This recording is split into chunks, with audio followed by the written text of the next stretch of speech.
नमस्कार, आप देख रहे हैं बिस्तक। मैं हूं रजत देवगन। आज था हफ्ते का आखिरी कारोबारी सत्र, लेकिन आज भी बिल्कुल एक सीमित दायरे में हुआ है कामकाज और मौजूदा स्तरों पर आके एक बहुत स्ट्रेच के बाद ऊपरी स्तरों पर कहीं ना कहीं अब कंसोलिडेशन का फेज जारी है। अभी तक सरेंडर नहीं किया है, बुल ग्रिप में है, मार्केट ट्रेंड इंटैक्ट है, लेकिन अगले हफ्ते किस करवट बैठेगा अब ये देखना होगा। आज के दिन की जो ओपनिंग थी वो थी 17,659 के लेवल की। उसके बाद एक डिप आया, 17,597 का लेवल छू लिया, लेकिन निचले सुरों से फिर से आई खरीदारी। 17,724 का हाई लगाया है। 17,700 के लेवल को हमने 2 दिन अटेम्प्ट कर लिया, लेकिन इसके ऊपर की क्लोजिंग नहीं दिखाई है। आज के दिन की क्लोजिंग थी 17,698 की। 39 पॉइंट्स का गेन निफ्टी पे देखने को मिला। निफ्टी बैंक 39,000 का लेवल क्रॉस कर गया। जी हां, आज के दिन की जो क्लोजिंग है वो है 39,042। 162 पॉइंट्स के गेन्स देखने को मिले। सेंसेक्स 130 पॉइंट्स के गेन्स के साथ हुआ है बंद। एडवांस डिक्लाइंस 26 शेयर्स निफ्टी के हरे निशान में, 24 शेयर्स लाल निशान में बंद होते हुए नजर आए, लेकिन जो चढ़ा उसमें आज दमदार एक्शन था सरकारी कंपनियों में और खासतौर से एनर्जी स्टॉक्स में। ओएनजीसी नतीजों से पहले 5% की चढ़ाई चढ़ गया। बहुत जबरदस्त पिटाई हुई थी हाल फिलहाल में, लेकिन निचले सुरों से ठीक रिजल्ट से पहले आ गई खरीदारी। एनटीपीसी 3.5% उछल गया। टाटा स्टील में आज एक्शन स्ट्रांग था, 3.25% के रिटर्न ये डिलीवर कर रहा था। यूपीएल 3% उछला है और पावर ग्रिड 2.25% उछला है। लूजर्स में नतीजों का इंपैक्ट था। दोनों ही स्टॉक्स जो निफ्टी के टॉप लूजर्स हैं उन पे रिजल्ट्स का इंपैक्ट पड़ा। डेविस लैब्स 6.25% का गोता लगा गया। अपोलो हॉस्पिटल्स लगभग 3% टूटा है। इन्फोसिस, मारुति सुजुकी और टाटा कंज्यूमर जैसे स्टॉक्स में आज प्रॉफिट बुकिंग देखने को मिली है। सेक्टर स्पेसिफिक आज जो एक्शन था और जोरदार एक्शन वो था एनर्जी स्पेस में। पिछले सत्र में अगर अमेरिका में भी देखोगे तो एनर्जी इंडेक्स में ही जोरदार एक्शन था और आज बिल्कुल उसी का एक रिफ्लेक्शन इंडियन मार्केट पे भी पड़ गया। एनर्जी स्टॉक्स में एक्शन स्ट्रांग था। ओएनजीसी तो लीड कर ही रहा था, 5% की तेजी यहां बनी। एनटीपीसी 3.5% उछला है। गेल, पावर ग्रिड जैसे स्ट्रक्चर 2.25% उछलते हुए नजर आए। बीपीसीएल 2% और बाजार को जो सहारा दिया है वो है रिलायंस इंडस्ट्रीज ने 1.5% की चढ़ाई चढ़ गया। ऑयल एंड गैस स्पेस में एक तबके में इस हफ्ते कमाल हुआ है, वो है सिटी गैस डिस्ट्रीब्यूशन से जुड़ी कंपनियां। जोरदार कमाई करा के गई हैं इस हफ्ते और आज फिर से नंबर आया आईजीएल का, लगभग 5.25% उछला है। गुजरात गैस 3% उछला। एमजीएल में 3% के रिटर्न डिलीवर हो गए, लेकिन हफ्ते का परफॉर्मेंस देखोगे स्कोर कार्ड तो धमाकेदार रिटर्न्स हैं।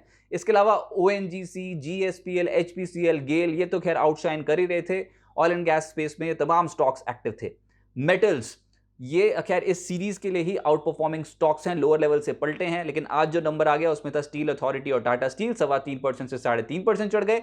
इसके अलावा APL, Apollo, Vedanta, JSL, JSPL जैसे स्टॉक्स में 2% से 2.5% की तेजी बनी। फाइनेंशियल्स में आज आईसीआईसी प्रूडेंशियल का नंबर आ गया, 2% चढ़ गया। बैंक्स में 2 तेज थे, एक था आईसीआईसी बैंक और दूसरा था state bank of India. SBI life, Muthoot finance जैसे स्टॉक्स, इन स्टॉक्स में एक्शन था और एसबीआई कार्ड में भी अच्छे रिटर्न्स डिलीवर हुए हैं। रियल्टी स्पेस स्ट्रॉन्ग मूव कुछ चुनिंदा स्टॉक्स में बन रहा था, जिसमें फिनिक्स लिमिटेड 3.5% उछला है और लोधा 1.5%। इसके अलावा प्रेस्टीज और ब्रिगेड जैसे स्टॉक्स में आज के दिन में एक्शन स्ट्रॉन्ग था, लेकिन जो फिसल गया वो था India bulls real estate. IT stocks में आज प्रॉफिट बुकिंग देखने को मिली है। एक दिन तेज होते हैं, अगले दिन फिसल जाते हैं। आज के सत्र में माइंड ट्री, एम्फोसिस जैसे स्टॉक्स 2% से 2.5% हल्के हो गए। Coforge, L and T, Infotech, Infosys Tech Mahindra जैसे स्टॉक्स में 1% से 2% की गिरावट देखने को मिली। फार्मा आज जो क्रैक पड़ा है वो है इप्का लैब्स में, लगभग 9% के आसपास का गोता लगा गया। डिविस लैब्स 6.25% टूट गया।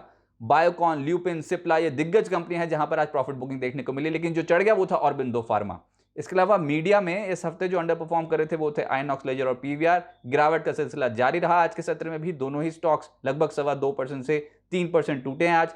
नजारा और अजील जैसे स्टॉक्स में भी आज प्रॉफिट बुकिंग देखने को मिली है। एफएनओ गेनर्स जहां पर बड़े सौदे होते हैं उसमें एक नाम पाएंगे आप, वो है भारत फोर्ज। पहले ही टिक से खरीदारी शुरू हो गई। इनफैक्ट कल के सत्र से ही चढ़ाई शुरू कर दी थी स्टॉक ने नतीजों के बाद, लेकिन नतीजे बाजार को इतने पसंद आए, कल भी चढ़ा और आज तो कमाल ही हो गया। इस स्टॉक में आज लगभग 7.25% के आसपास के रिटर्न डिलीवर हुए हैं। आईजीएल, ओएनजीसी, जीएसपीएल तो आज खैर तेज हैं ही। इसके अलावा टाटा केमिकल ये स्टॉक भी बहुत अट्रैक्टिव बेट साबित हुआ और आज के सत्र में 4% चढ़ गया। एफएनओ लूजर्स में इप्का लैब्स और डिविस लैब्स में आज डिसअपॉइंटमेंट थी। इसके अलावा एचडीएफसी, एएमसी, श्रीराम ट्रांसपोर्ट और अपोलो हॉस्पिटल जैसे स्टॉक्स आज दबाव में थे। मिड कैप गेनर्स की सूची, अब देखिए काउंटर स्पेसिफिक एक्शन है। इंडेक्स चाहे एक रेंज में फंसा हो, लेकिन काउंटर स्पेसिफिक मूव्स तो अभी भी मार्केट पे बहुत स्ट्रॉन्ग देखने को मिल रहे हैं और खासतौर से mid cap stocks out perform कर रहे हैं। न्यूजन सॉफ्टवेयर 11.25% ऊपर। किर्लोस्कर फेरस 8.5% ऊपर आज। केएसबी लिमिटेड नतीजों का इंपैक्ट था जो 8% ऊपर ले गया। टाटा एलेक्सी 8% ऊपर हुआ, TCNS ब्रांड्स लगभग 8% ऊपर, किर्लोस्कर ऑयल, सोलारा एक्टिव, ये कुछ ऐसे स्टॉक्स थे जहां पर लगभग 7% की तेजी बनी। और जोमेटो तो खैर आउट परफॉर्म करना शुरू कर दिया है इसने। लोअर लेवल से आई है खरीदारी, आउट परफॉर्म नहीं कहूंगा मैं, लोअर लेवल से आई है खरीदारी, लेकिन आज के दिन का रिटर्न बैठा है 6.5%।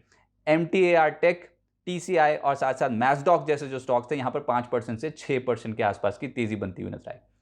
पूरे हफ्ते को समराइज करें तो बाजार में तेजी का सिलसिला तो जारी है। लगातार 4 हफ्ते हो गए हैं जब बाजार पे वन वे ट्रैक पे तेजी बनी हो और एफआईएस की खरीदारी एक बहुत बड़ा कुशन इंडियन मार्केट्स के साथ जुड़ गया।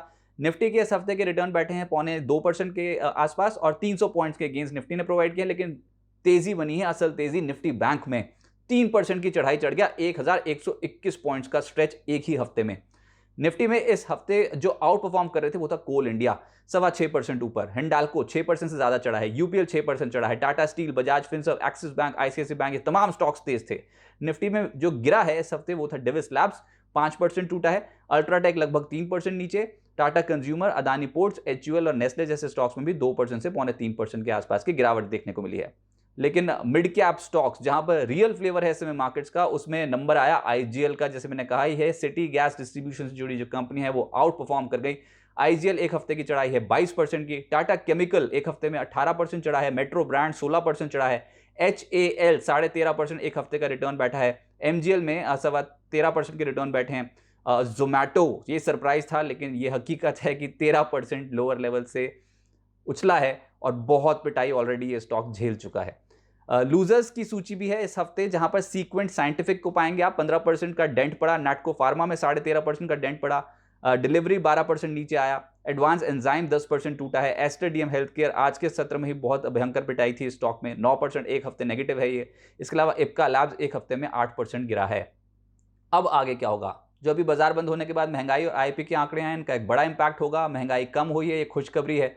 भारत में 7.01% से सीपीआई घटकर हो गई है 6.71% मंथ ऑन मंथ बेसिस पे। अनुमान था 6.78% का, तो हमारे अनुमान से कम रही है महंगाई, तो ये तो एक खुशखबरी हो गई। लेकिन लगातार 34 कंसेक्यूटिव मंथ्स में जो आरबीआई है उनके मीडियम टर्म टारगेट उन्होंने सेट कर रखे हैं 4% के, उसके ऊपर है। और लगातार 7 स्ट्रेट मंथ से 6% का जो अपर थ्रेशोल्ड है रिजर्व बैंक ऑफ इंडिया का, उससे भी ऊपर है। तो अभी भी महंगाई चिंता तो बनी हुई है, लेकिन जो राहत मिली है वो है ये कि एक डिप तो आया एटलीस्ट। अब हमने ये देखा है कि महंगाई में 6.71% का आंकड़ा है और ये कहीं ना कहीं एक डिप है मंथ ऑन मंथ बेसिस पे। जून में आईपी जरूर घटी है, लेकिन 19.6% से घटकर 12.3% हुई है। हम अनुमान कर रहे थे 10.7% का, तो हमारे अनुमान से थोड़ा बेहतर फिगर ही आईपी में भी पोस्ट हुआ है। तो दोनों आंकड़े ठीक नजर आ रहे हैं। इसका इंपैक्ट डेफिनेटली मार्केट पे होगा, लेकिन 16 अगस्त को जब हम लौटेंगे तो उसमें WPI यानी कि थोक महंगाई दर के आंकड़े भी आने हैं। और 17 अगस्त को जो मेन आंकड़ा आएगा वो है FOMC की पिछली बैठक के मिनट्स यूएस में जारी होंगे। इसको बहुत क्लोजली ट्रैक किया जाएगा और इससे आप देखोगे bond market, currency market, equity market across the board इसमें असर देखने को मिलेगा। अभी तक क्वेश्चन क्या है? क्वेश्चन ये है कि अगस्त में FIIs की खरीदारी का आंकड़ा है। ये बहुत महीनों बाद हमने देखा है कि FIIs की खरीदारी हो रही है किसी महीने। अगस्त में अब तक का आंकड़ा बैठता है 14,841 करोड़ रुपए का। ये खरीदारी की फिगर है। जी हां, ये खरीदारी की फिगर है FIIs की। जो बिकवाली की फिगर है वो है DIs की। बिल्कुल कॉन्ट्रा मूव है। DIs ऊपरी स्तरों पर कर रहे हैं प्रॉफिट बुकिंग और इस महीने अब तक 4,243 करोड़ रुपए की बिकवाली कर चुके हैं। जून के निचले स्तर से अगर निफ्टी पे देखोगे तो लगभग 16.5% का स्ट्रेच मिल चुका है।